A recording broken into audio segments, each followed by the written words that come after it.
Você já se perguntou quem realmente foi Judas Iscariotes, o homem cujo nome se tornou sinônimo de traição? Mas será que ele era apenas um vilão na história? Hoje vamos explorar a história de Judas Iscariotes, segundo a Bíblia. Judas era um dos 12 discípulos escolhidos por Jesus. Ele andou com o Mestre, ouviu seus ensinamentos, viu milagres que desafiaram a lógica humana. Ele estava lá quando Jesus alimentou multidões, quando curou os enfermos, quando acalmou tempestades. Mas, apesar de tudo o que viu e ouviu, algo crescia em seu coração: a ambição, a desilusão e, talvez, a dúvida.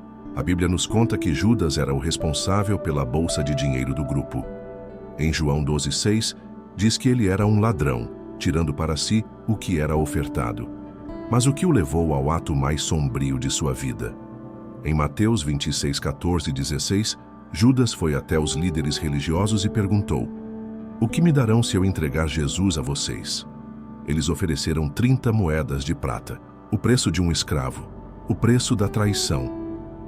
Na noite da última ceia, Jesus anunciou: "Um de vocês me trairá."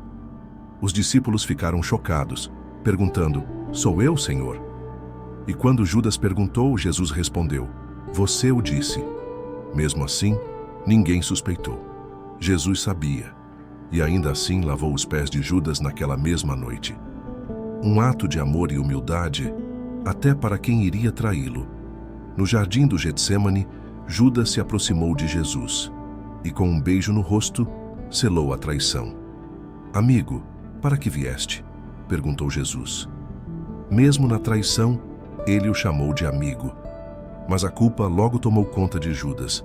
Em Mateus 27:3-5, ao ver que Jesus foi condenado, ele tentou devolver o dinheiro.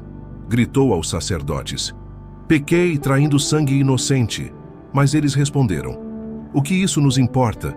Isso é problema seu." Desesperado e consumido pelo remorso, Judas tirou a própria vida. Mas a história de Judas não é apenas sobre traição.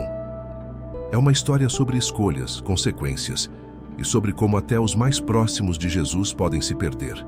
Mas por que Judas fez isso? Foi pura ganância? Desilusão? Ou estava tentando forçar Jesus a se revelar como o Messias guerreiro que muitos esperavam? A verdade é que nunca saberemos ao certo.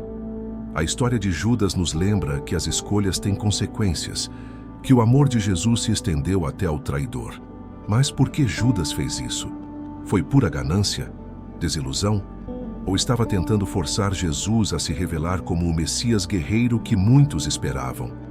A verdade é que nunca saberemos ao certo. A história de Judas nos lembra que as escolhas têm consequências, que o amor de Jesus se estendeu até ao traidor.